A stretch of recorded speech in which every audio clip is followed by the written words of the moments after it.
working out, which is amazing and gives all of us hope that things will start to continue. So like before that started, and even as that's starting, because it's not the same, like you talked about, you can only go one way and you're all masked and gloved up, and there's additional stresses that are happening that wouldn't normally happen. Like how are you staying sane? What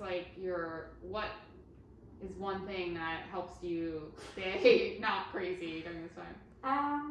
It's probably like 50 things, because mine's like 50, but... Yeah, you know what my thing is whatever you can do to shut down. And it's not normally like the healthy things, like No. I'm not doing yoga every day. I'm not like, during the pandemic, the things that were helping were like working out, meditating, you know, like having a schedule, reading a lot, like all these really great things. Once you go back to work, you do get back into sort of that mode where, like, for me, if I'm on all day or for 8 hours plus, I need to come home and decompress and shut down a little bit.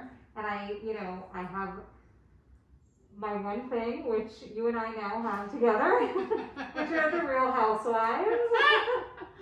I'm gonna put us on blast. Yeah, no, it's all like signed, sealed, delivered. It's pretty good. It's great. You know what I think it is? It's like some people don't react well to it, and I understand that. And there's certain ones that I don't react well to. But it's actually a form of meditation to me. For sure. I don't have to pay attention to what's going on. I just sort of like look at pictures. Totally phone scroll. Totally phone scroll. And I just like slowly shut my mind down a little bit. And it takes me out of my world for a minute, and I'm in someone else's, and I'm like, they're pretty, whatever. Like, I don't have to know what happened. I'm also watching Lovecraft Country, which is bananas and amazing and beautiful, and I'm not a sci-fi fan, but extremely like sci-fi scary. It's really, really good. It's on HBO. But that you have to pay attention to. You don't have to pay attention to the Housewives. So you have opposite sides of the spectrum, depending on what mood you're in. Yes. Very good. Yeah. Okay, last question.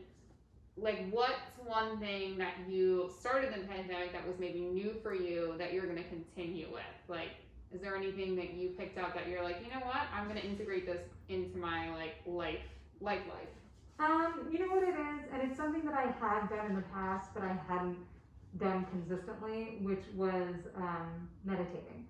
So it was something that like I knew how to do. I never did it. There was a time period like in college that I was into it and I could do it like quietly. Nobody was talking about it everywhere, so it was just something I sort of did on my own, and it was very personal. And then I didn't do it for many, many, many years. And then someone connected me to a Deepak Chopra mindfulness, abundance, meditation series, and I did that. And then after that was done, I kept doing it. And now I do it a few times a week because I want to keep doing it, and I wish I did it every day. I think it would be really, really helpful. That's awesome. But that's the one thing that I've taken from that I sort of.